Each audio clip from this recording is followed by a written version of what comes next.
Hello everyone, कैसे हैं आप लोग। कुछ इकोनॉमिक्स के इम्पोर्टेंट एमसीक्यू देखेंगे। एक्सपेक्टेड क्वेश्चंस हैं एग्जाम में जो आ रहे हैं और कैसे आ रहे हैं, कहाँ से आ रहे हैं। बहुत ही इंपॉर्टेंट क्वेश्चन है। सारे इंपॉर्टेंट क्वेश्चन जो एग्जाम में रिपीट हो रहे हैं, फ्रीक्वेंटली रिपीट हो, जहाँ से क्वेश्चन आ रहे हैं, वो सारे टॉपिक मैंने यहाँ पे इकट्ठा किए हैं।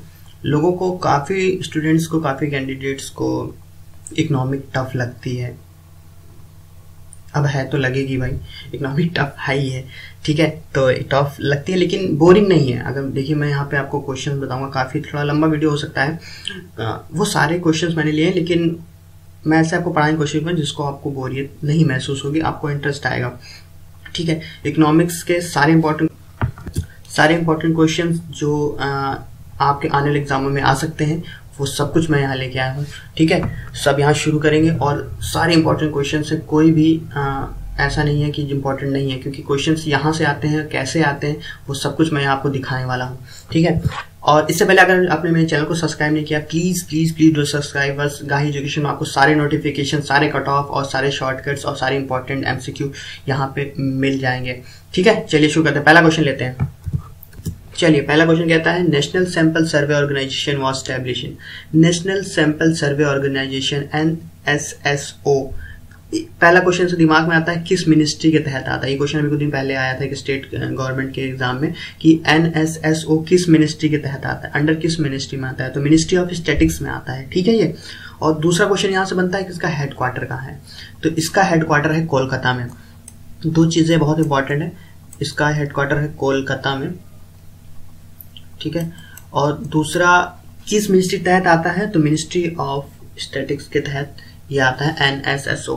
क्वेश्चन क्या कह रहा है, कब स्टैब्लिश हुआ है, तो इसका सीधा क्वेश्चन है 1950 को ये स्टैब्लिश हुआ है। NSSO स्टैब्लिश हुआ है 1950, ठीक है। 3 क्वेश्चन यहाँ तैयार होते हैं। NSSO का हेडक्वार्टर कोलकाता में है और मिनिस्ट्री ऑफ स्टैटिक्स के तहत आता है, अंडर में आता है। 1950 में ये स्थापित हुआ था, ठीक है, स्टैब्लिश हुआ था। चलिए आगे बढ़ेंगे। चलिए, who is known as a father of economics. Economics की पढ़ रहे हैं और फादर ऑफ इकोनॉमिक्स ना जाने तो बेसिक चीज है। Adam Smith is known as father of Smith. State question है लेकिन कई बार आया हुआ है, यूपीएससी में कई बार आया हुआ है और बैंक में कई बार आया हुआ है। Who is known as father of economics is Adam Smith, ठीक है। फॉरवर्ड क्वेश्चन, आगे चलते हैं।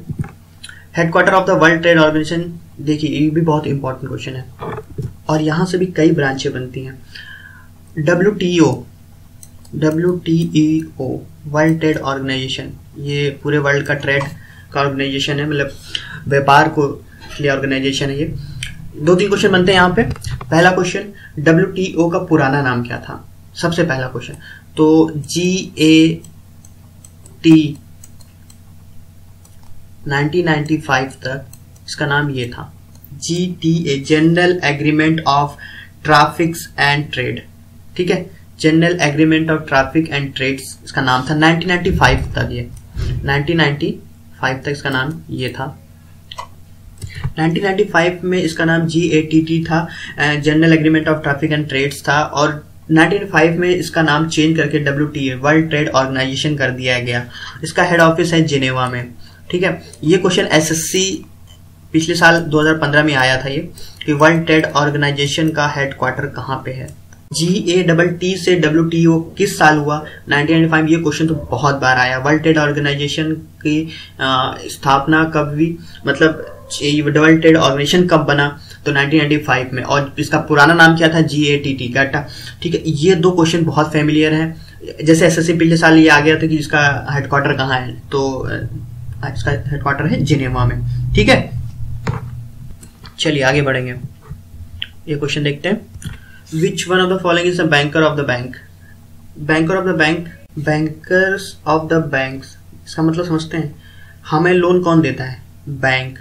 और जहां से हम लोन लेते हैं, फॉर एग्जांपल हम मान लीजिए हम किसी बैंक से लेते हैं, कोई बैंक से, क्योंकि जाते किसी बैंक से लोन लेते हैं, लेकिन वो कभी हमने सोचा बैंक किससे लोन लेता है, ठीक है। वो बैंक जिससे लोन लेता है उससे बैंकर ऑफ द बैंक है। और बैंक को लोन देने वाला एक ही इंसान है पूरे इंडिया में, RBI, reserve bank of India. जो बैंकों को लोन देता है, reserve bank of, RBI loan देता है बैंकों को, तो उसको, तो RBI को हम लोग कहते हैं बैंकर ऑफ द बैंक्स, ठीक है। जो बैंक को भी लोन दे वो है RBI और हमको लोन देता है बैंक, ठीक है। हम आरबीआई से लोन नहीं लेते हैं, हम लेते हैं अपने स्टेट बैंक से या किसी बैंक से लोन लेते हैं, लेकिन इनको लोन चाहिए तो किसके पास जाते हैं, ये जाते हैं रिजर्व बैंक, आरबीआई इंडिया, ठीक है, आरबीआई ऑफ इंडिया, तो इन्हें कहा जाता है बैंकर ऑफ द बैंक, ठीक है। चलिए आगे बढ़ेंगे। Who fix the poverty line, ठीक है, पॉवर्टी लाइन कौन फिक्स करता है, गवर्नमेंट नहीं करती है, लोकसभा नहीं करती, प्लानिंग कमीशन करता है, प्लानिंग कमीशन फिक्स करता है poverty line, below poverty line के करीबी रेखा के नीचे जीने वाले लोगों की क्या लिमिटेशन क्या होनी चाहिए, तो वो प्लानिंग कमीशन, एक प्लानिंग कमीशन से बड़ा क्वेश्चन अच्छा आता है कि एक कभी बहुत एसएससी में बहुत बार रिपीट हुआ है ये क्वेश्चन कि प्लानिंग कमीशन कॉन्स्टिट्यूशनल बॉडी है कि नहीं है, प्लानिंग कमीशन कॉन्स्टिट्यूशनल बॉडी नहीं है, ठीक है। कुछ ऑप्शन दे देगा आपको, इलेक्शन कमीशन का, प्लानिंग कमीशन, इस तरह 4 ऑप्शन है, तो उसमें लिखा था which of the following is not a constitutional body, इस तरह क्वेश्चन आता है, तो planning commission is a not constitutional body, ठीक है, ये याद रहे। इसका एक्स ऑफिसर चेयरमैन होता है पीएम, ठीक है, इसका चेयरमैन जो होता है एक्स ऑफिसर जो होता है पीएम, प्लानिंग कमीशन का एक्स ऑफिसर चेयरमैन होता है पीएम साहब होते हैं, हमारे Narendra Modi ji x officer chairman है प्लानिंग कमीशन के, ठीक है। ये 2 क्वेश्चन इंपॉर्टेंट है, प्लानिंग कमीशन कॉन्स्टिट्यूशनल बॉडी नहीं है, दूसरा इसका एक्स ऑफिसर चेयरमैन कौन होगा, तो इसका ऑफिसर चेयरमैन पीएम साहब होते हैं, हमारे समय नरेंद्र मोदी साहब है। पॉवर्टी लाइन कौन फिक्स करता है, ये प्लानिंग कमीशन करता है, प्लानिंग कमीशन के एक्स ऑफिस चेयरमैन हमारे पीएम होते हैं, मतलब इसमें नरेंद्र मोदी है, और प्लानिंग कमीशन कॉन्स्टिट्यूशनल बॉडी नहीं है। ये 3 क्वेश्चन इससे आते हैं, ठीक है। चलिए आगे बढ़ेंगे। चलिए, who have written the book of capital and growth, simple question है, Hicks was the writer of capital and growth, simple question. आगे चलेंगे, क्वेश्चन ये आया था, यूपीएससी का क्वेश्चन है ये। The future of India books written by, ये क्वेश्चंस काफी रिपीट होते हैं, जो बुक्स लिखी जाती हैं इकोनॉमिक्स पे वो क्वेश्चन अक्सर पूछ लिए जाते हैं। The future of India book written by the Bimal Jalan, ठीक है, ये भी स्ट्रेट फॉरवर्ड क्वेश्चन था, the future of book written by Bimal, ठीक है। चलिए आगे बढ़ेंगे।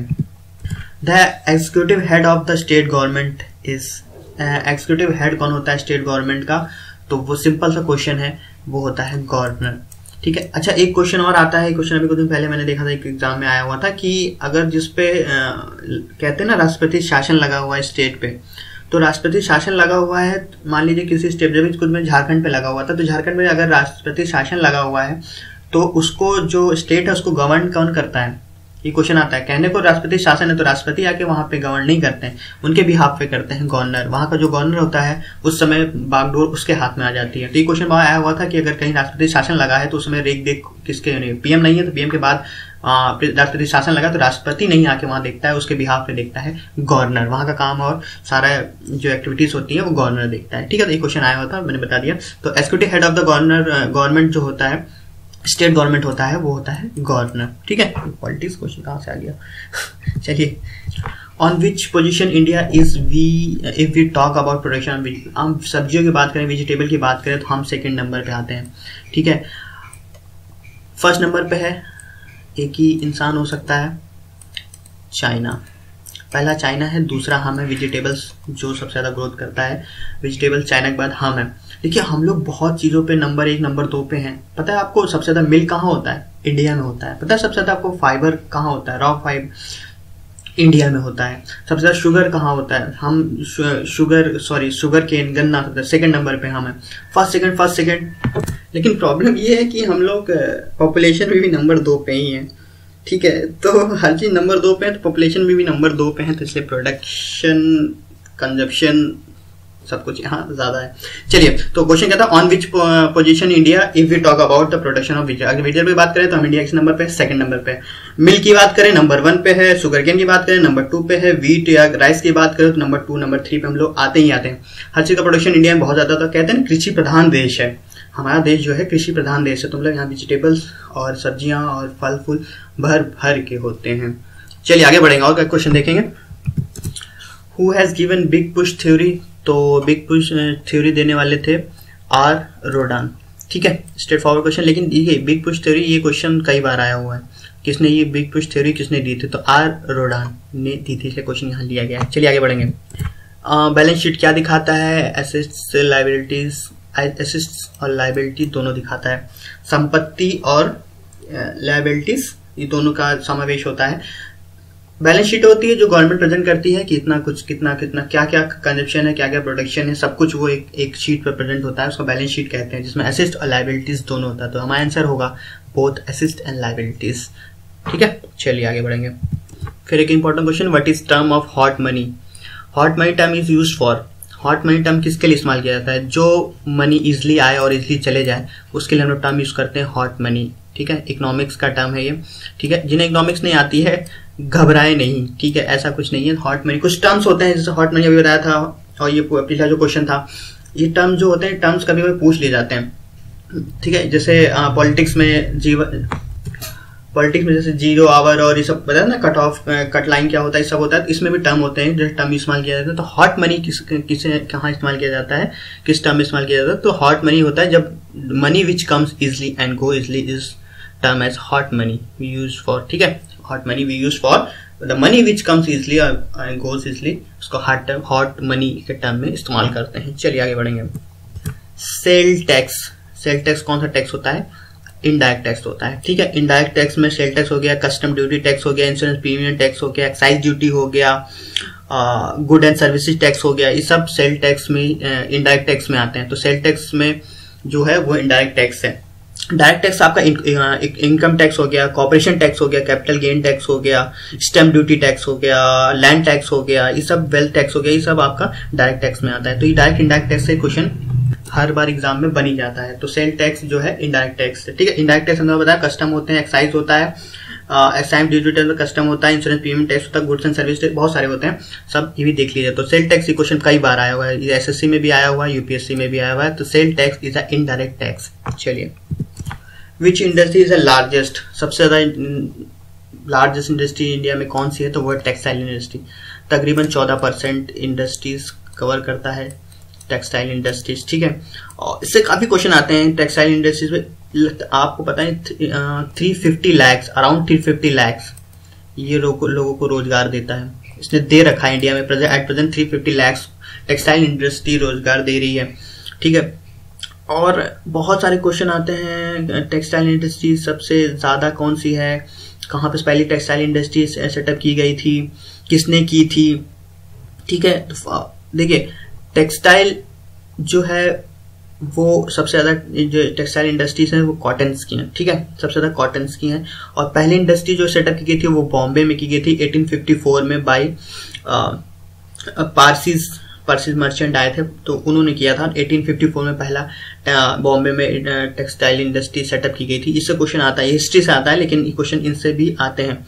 ठीक है, और फाइबर प्रोडक्शन मतलब जूट, कॉटन, सिल्क, इसमें हम नंबर 2 पे हैं।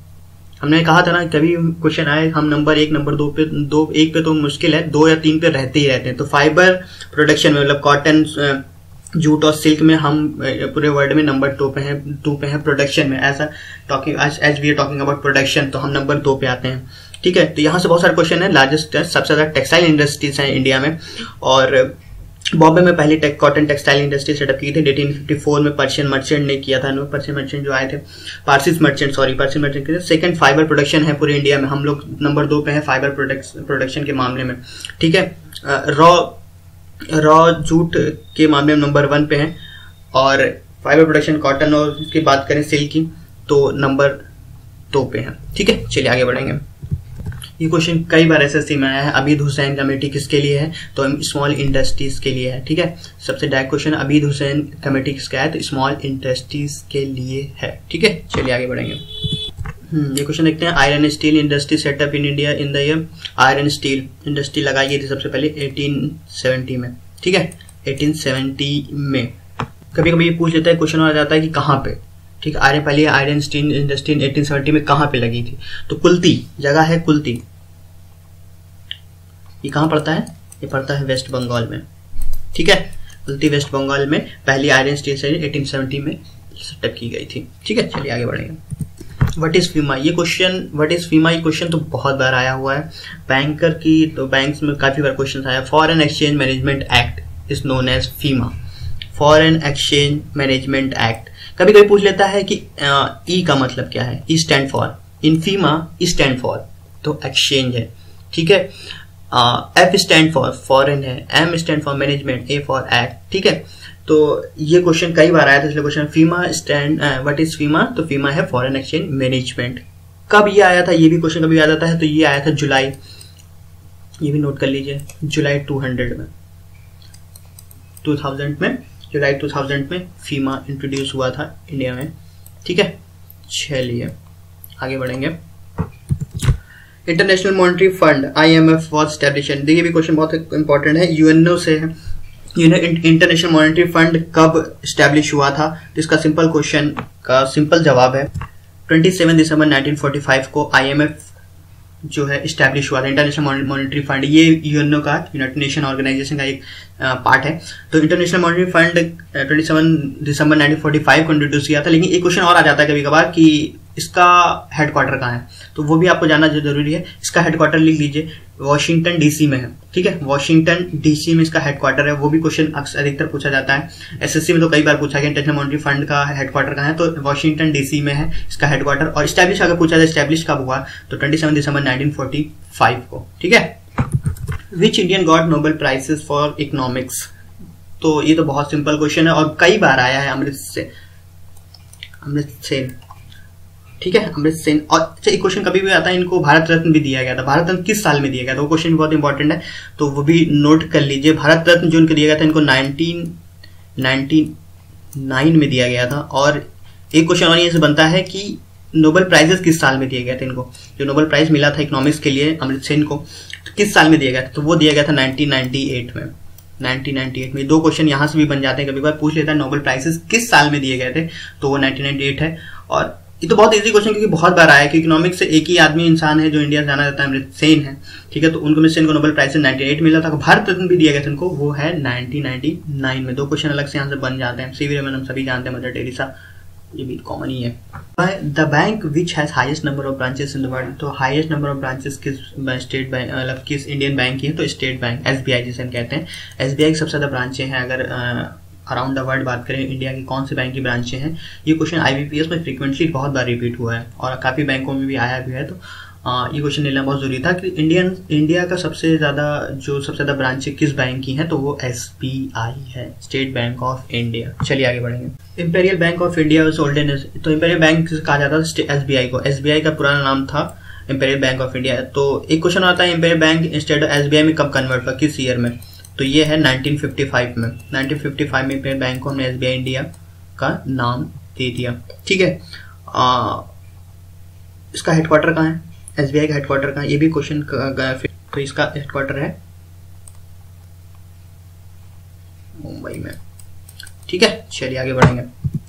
Which state has highest per capita income in India?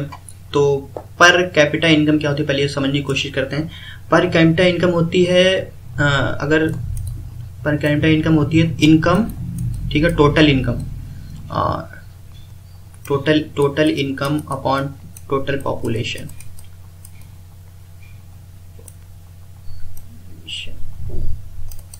ठीक है। Total income upon total population, मतलब कहने का मतलब ये है कि जैसे यहाँ पूछा है पर कैपिटा इनकम किस स्टेट की सबसे ज्यादा है, तो उस स्टेट के टोटल इनकम जो लोगों के हैं और प्लस टोटल पॉपुलेशन, तो ये है पंजाब।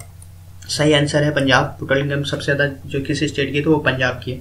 कहने का मतलब ये है, सिंपल भाषा में आपको समझ, पर कैपिटा इनकम तो वहां के जितने लोग हैं, मान लीजिए 5 लोग हैं, मान लीजिए एक स्टेट में 5 लोग हैं, ठीक है, तो उन सबकी इनकम मान लीजिए 500 होती है, ठीक है। हर बंदा 100 रुपए कमाता है, डिवाइडेड बाई 5। टोटल कितने हैं लोग? वहां 5 हैं, और 5 लोग कितना कमाते हैं? कोई 50 कमाता है, कोई 150 कमाता है, कोई 200 कमाता है, मिला के 500 बनता है। तो 500 बाई 5, तो आगे 100, ये आ गई पर कैपिटा इनकम। तो इस हिसाब से पॉपुलेशन और इनकम, वहां के लोग कितना कमाते हैं, टोटल पॉपुलेशन से करेंगे तो पर कैपिटा इनकम आती है। तो इसमें है पंजाब सबसे ऊपर, ठीक है। चलिए आगे बढ़ेंगे। Excise duty is imposed by, excise duty production of item पे लगता है, सीधा क्वेश्चन है लेकिन कई बार आया हुआ है। Excise duty is imposed on production of item. चलिए, व्हेन वाज न्यू रूपी सिंबल वाज सिलेक्टेड? ये क्वेश्चन 2010 और 2011-12 में बहुत ज्यादा आया, क्वेश्चन बहुत ज्यादा है और ये क्वेश्चन आ भी सकता है। तो ये जो सिंबल होता है ना, ये देखा आपने, ये रुपीस का सिंबल जो होता है इस तरह का, अब तो पहले सिंबल नहीं था, पहले हमारे रुपीस का कोई सिंबल नहीं था, इसको सिंबल ये एग्जिट हुआ है 15 जुलाई 2010 को, ठीक है। ये सिंबल जो रुपीस का हम लोग अब इस्तेमाल करते हैं, ये 15 जुलाई 2010 को सेलेक्ट किया गया है कैबिनेट द्वारा, और दूसरा क्वेश्चन आता है कि इस सिंबल को देने वाला कौन है, तो ये भी लिख लीजिए, ये भी बहुत इंपॉर्टेंट क्वेश्चन, बहुत को आया है। नाम है उदया कुमार, IITian है ये, उदया कुमार ने ये सिंबल दिया था, ठीक है। 15 जुलाई 2010 को एक्सेप्ट हुआ था, और सिंबल जो हमारा रुपीस का सिंबल जो है उसको देने वाले नाम उनका है उदया कुमार, ठीक है। ये क्वेश्चन बहुत इंपॉर्टेंट है। Straight forward question, in India paper currency कब स्टार्ट हुई, तो पेपर करेंसी स्टार्ट हुई 1861 में, 1861 में पेपर करेंसी शुरू हुई। डायरेक्ट क्वेश्चन है लेकिन इंपॉर्टेंट क्वेश्चन है। पेपर करेंसी कब स्टार्ट हुई, ये क्वेश्चन यूपीएससी में 2 या 3 बार आया हुआ है, और ये क्वेश्चन बैंक्स में कई बार आया हुआ है, ठीक है। 1861 में पेपर करेंसी इंडिया में शुरू की गई। चलिए आगे बढ़ेंगे। India earn maximum foreign exchange by the export of, India सबसे ज्यादा किस चीज को एक्सपोर्ट करता है, फॉरेन करेंसी जहां से लेता है, वो है टी, चाय हम सबसे ज्यादा एक्सपोर्ट करते हैं। मैक्सिमम फॉरेन एक्सचेंज है हमारा बाय एक्सपोर्ट, ठीक है। तो कोई भी क्वेश्चन है, India earn maximum foreign exchange by the export of T. Which is the most important source of income for government, तो सबसे ज्यादा इनकम जो आती है वो एक्साइज ड्यूटी से। सारे टैक्सेस थोप दो, वहां से पैसे सबसे ज्यादा आने वाले हैं, तो जितने टैक्सेस लगते हैं हम पे, ठीक है, वो सब गवर्नमेंट के पास पैसा जाता है। और किस पे लगते हैं, गुड्स पे लगते हैं, कंज्यूमर सब एक्साइज ड्यूटी जो इंडिया में प्रोडक्ट बनते हैं, जितने प्रोडक्ट इंडिया में बनते हैं। एक एक्साइज ड्यूटी और कस्टम ड्यूटी में डिफरेंस क्या होता है, कभी कोई क्वेश्चन आता है। एक्साइज ड्यूटी होता है जो उन प्रोडक्ट पे जो इंडिया में बनते हैं उन पे टैक्स जो लगता है उसे एक्साइज ड्यूटी टैक्स कहते हैं। जो प्रोडक्ट बाहर से आते हैं, ठीक है, जो इंडिया से बाहर से आता है उसमें कस्टम ड्यूटी लगता है, कस्टम ड्यूटी टैक्स लगता है। तो एक्साइज और कस्टम का डिफरेंस, सबसे मेन डिफरेंस ये है, एक्साइज मतलब हम जो इंडिया में उगाते हैं, इंडिया में बनाते हैं, इंडिया में करते हैं, उस पर एक्साइज ड्यूटी टैक्स लगेगा। जो चीज हम बाहर से मंगाते हैं, फॉर एग्जाम्पल जैसे पीटर इंग्लैंड की शर्टें हैं, वो प्रोडक्ट जो बाहर से आते हैं पीटर इंग्लैंड, तो उस पर पहले कस्टम ड्यूटी टैक्स लगता है, ठीक है, क्योंकि वो बाहर से आ रही है। तो सबसे बड़ा है, सबसे इंडिया सबसे ज्यादा गवर्नमेंट पैसा कहाँ से जमाती है, वो है हमारे एक्साइज ड्यूटी टैक्स लगा के, ठीक है। चलिए, the mineral in which India depend largely on import is mercury। Simple question, direct question, easy question और बहुत बार आया। The mineral in which India depend largely on imports is mercury. Import मतलब समझते हैं ना, मंगाना, एक्सपोर्ट मतलब भेजना। तो हम सबसे ज्यादा कौन सी किस मिनरल पर डिपेंड जो सबसे ज्यादा मंगाते हैं वो है mercury. National rural development institute is situated at Hyderabad. Simple question, direct question, लेकिन कई बार आया हुआ। National rural development institute is situated at Hyderabad. चलिए आगे बढ़ेंगे। State earn maximum revenue through, state government, state जो है एक स्टेट सबसे ज्यादा रेवेन्यू कहाँ से कमाता है, सबसे ज्यादा कहाँ से उसके रेवेन्यू आता है, तो वो है कमर्शियल टैक्सेस। कमर्शियल टैक्सेस से स्टेट गवर्नमेंट कमाती है सबसे ज्यादा। State earn maximum revenue through commercial taxes, ठीक है। इंडियन गवर्नमेंट बताया था एक्साइज ड्यूटी से, स्टेट गवर्नमेंट कमर्शियल टैक्सेस से। In India inflation measured by, inflation मतलब होता है महंगाई। महंगाई कहाँ से मेजर की जाती है, किस चीज से, तो कंज्यूमर प्राइसेस टैक्सेस, CPI। ये बहुत बहुत बहुत इंपॉर्टेंट क्वेश्चन है। देखिए, अच्छा, इन्फ्लेशन महंगाई कैसे बढ़ती, कंज्यूमर प्राइसेस टैक्सेस क्या करता है, तो इनका सिंपल सा फंडा है। देखिए, लोग कहते हैं डॉलर बढ़ गया, डॉलर का दाम, रुपए का दाम गिर गया, ये सब जो कहा जाता है, इन टर्म का मतलब क्या होता है पता है? मैं आपको बहुत ही सिंपल और बहुत ही ले भाषा में समझाऊंगा आपको, अगर आपको समझ आता है बहुत अच्छा है। देखिए, हम करते क्या है, 1947 जब हमारा देश आजाद हुआ था तो डॉलर भी 1 रुपी इक्वल टू $1 था, ठीक है। तो अगर हमें बाहर से कोई चीज खरीदनी है, 100 रुपए की चीज है, मान लीजिए $100 की है, ठीक है, ये 1947 की बात बता रहा हूं, तो हमें कितने रुपए देने पड़ेंगे, कितने रुपए, 100 रुपए। तो 100 रुपए, $100 की चीज खरीदने के लिए हमें 100 रुपए देने पड़े। आज फॉर एग्जाम्पल $1 की कीमत फॉर एग्जाम्पल है तो 67, लेकिन हम एग्जाम्पल ले रहे हैं सिंपल, मान लीजिए 100 रुपीज हो गई, ठीक है। $1 की कीमत 100 रुपए हो गई, ठीक है, ऐसा समझिए। अब वो प्रोडक्ट जो है वो है 10 रुपीज का, $10 का, तो हमें कितने रुपए देने पड़ेंगे, 10 रुपए थोड़ी देने पड़ेंगे, हमें 1000 रुपए देने पड़ेंगे उस प्रोडक्ट को खरीदने के लिए। आया समझ में? जब देश आजाद हुआ 1947 में, तो उस समय $1 था ₹1 का। अगर हमें 100 रुपए की चीज कोई अमेरिका से खरीदनी है तो $100 की चीज हमें, मान लीजिए कोई $100 का कोई प्रोडक्ट है हमें लेना है, तो हमें 100 रुपए देने पड़ते थे। लेकिन आज $1 की कीमत जो है वो 100 रुपए के आसपास है, तो अगर वही 100 रुपए की चीज हमें खरीदनी पड़ेगी तो अब हमें 10,000 रुपए देने पड़ेंगे, ठीक है। 10,000 रुपए देने पड़ेंगे उस चीज के लिए। ऐसा समझ में आ रहा है आपको? क्योंकि $1 कीमत हो गई है वो 100 रुपए, अब हमें $1 जो मिल रहा है वो 100 रुपए में मिल रहा है, तो हमें वो प्रोडक्ट है $1 का सामान है तो हमें 100 रुपए देने पड़ते हैं, लेकिन वही हमें पहले 1 रुपए देने पड़ते थे, आज हमें 100 रुपए देने पड़ रहे हैं। तो जब डॉलर के दाम बढ़ेंगे तो हमें वो चीजें खरीदने के लिए पैसे ज्यादा देने पड़ेंगे, तो ज्यादा देने पड़ेंगे तो गवर्नमेंट कहाँ से निकालेगी? वो आपसे ही निकालेगी, टैक्सेस बढ़ाएगी, सब कुछ करेगी।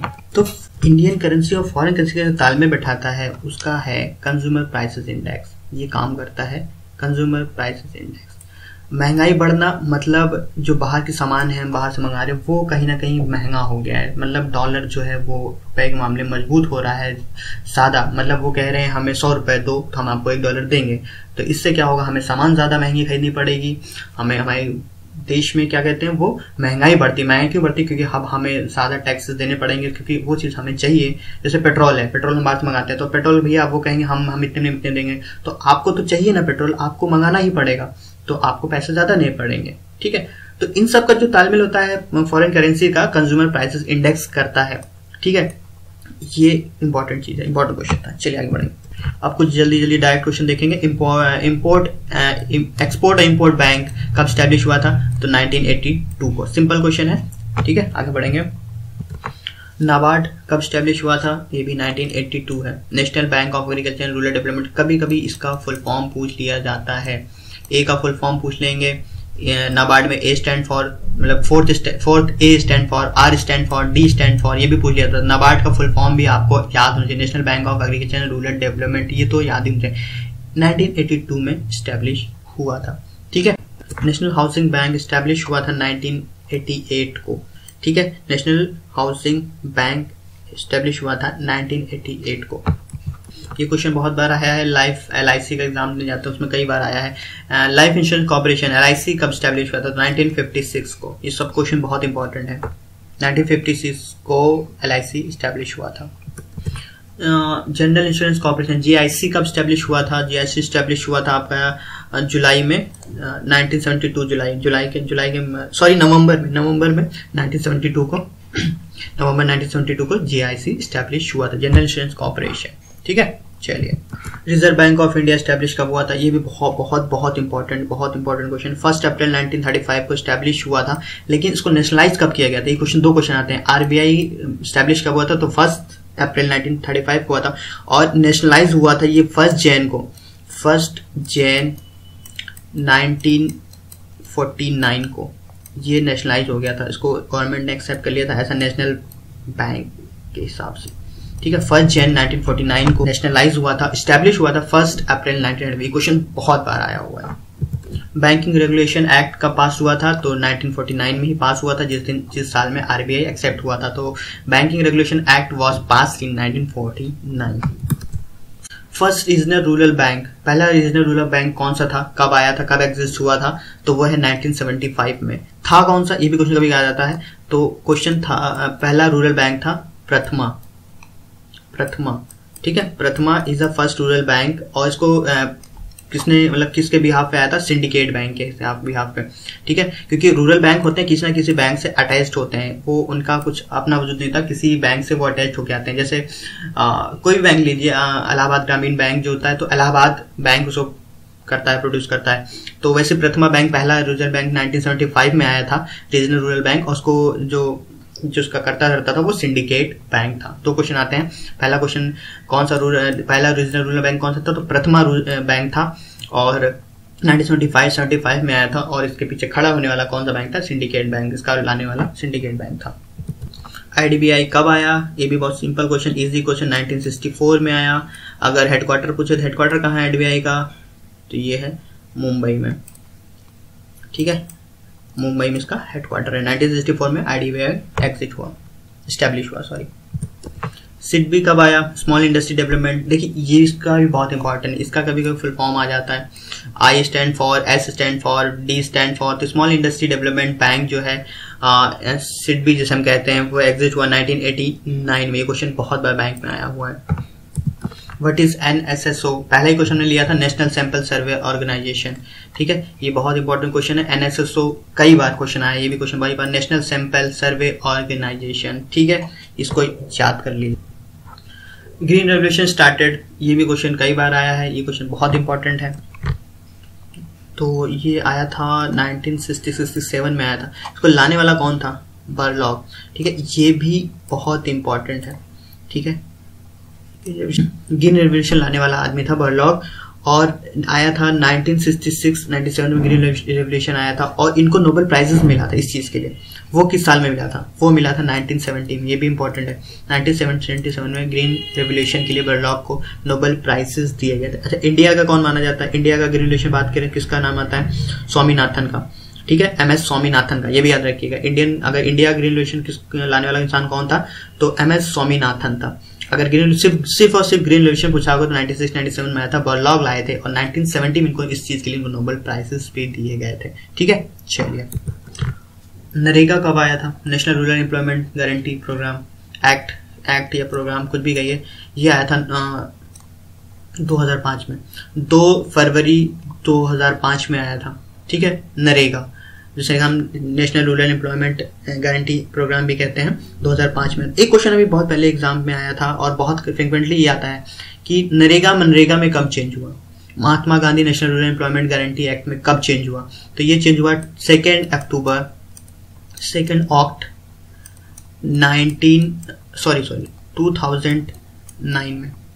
2009 में नरेगा जो था उसको मनरेगा कर दिया गया। National rural employment guarantee act को Mahatma Gandhi national rural employment guarantee किया गया 2 अक्टूबर 2009 को। ये भी क्वेश्चन बहुत इंपॉर्टेंट और कई बार आता है। मनरेगा में कब चेंज?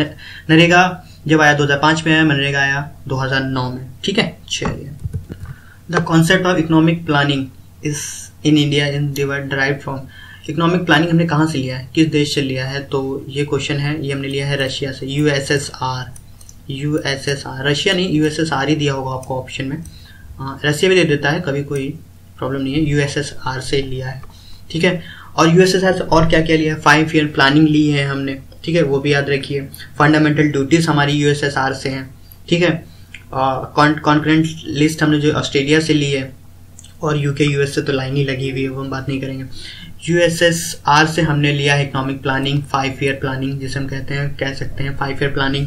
फंडामेंटल ड्यूटीज यूएसएसआर से लिया है। ठीक है, 2 चीजें हैं। इकोनॉमिक प्लानिंग हमने कहाँ से लिया है? तो रशिया या यूएसएसआर से। First 5 year plan in India was, पहला 5 ईयर प्लान जो आया था 1951 से 1956 तक आया था। फिर दूसरा जो था 1950 से 1961 तक था। फिर तीसरा 1966 था, लेकिन चौथा जो था वहां पे प्लान हॉलीडे आ गया था, जिसको 2 साल 3 साल का गैप हो गया था। फिर 1969 से हुआ था। तो हमारा क्वेश्चन क्या है? फर्स्ट 5 ईयर प्लान जो आया था 1951-1956। Planning commission was constitute on the planning commission constitution में कब आया था? तो ये आया था 15 मार्च 1950। 15 मार्च 1950 को प्लानिंग कमीशन, जो इसके एक्स ऑफिस चेयरमैन मैं बता चुका हूँ, PM साहब होते हैं, प्लानिंग कमीशन। ठीक है, चलिए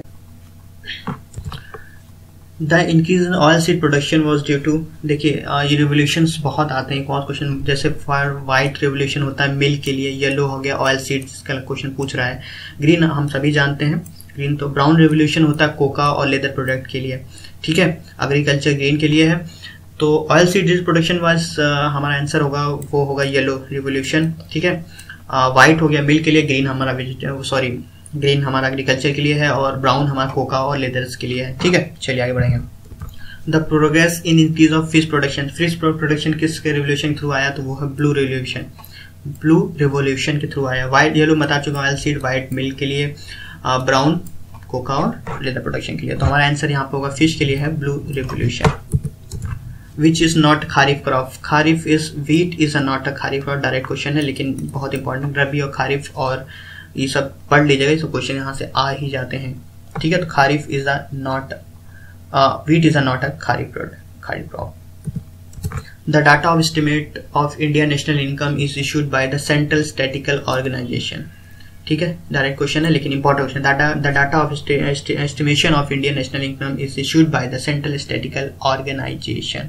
ठीक है, कितनी पॉपुलेशन हमारी गरीबी रेखा के नीचे है, बिलो पॉवर्टी लाइन, तो तकरीबन 26% हमारी जो आबादी है, पॉपुलेशन है, उसकी 26% BPL के तहत आते हैं, बिलो पॉवर्टी लाइन के तहत आते हैं। Population 26%। Who was the father of the operation flood? Operation flood का मतलब यहाँ बाढ़ नहीं है, ऑपरेशन फ्लड का यहाँ का डेयरी प्रोडक्ट से, मिल्क और डेयरी प्रोडक्ट से है, तो है डॉक्टर कुरिया। ठीक है, डॉक्टर कुरिया is the father of operation of flood. चलिए फिलहाल के लिए इतना ही। सारे जो इंपॉर्टेंट क्वेश्चन थे मैंने किया यहाँ कवर कर सकूं, सब कवर करने की कोशिश की है। और इसके अलावा कुछ और पूछना चाहते हैं तो कमेंट कर सकते हैं, और हमारे चैनल को सब्सक्राइब करना चाहते हैं प्लीज डू सब्सक्राइब अस।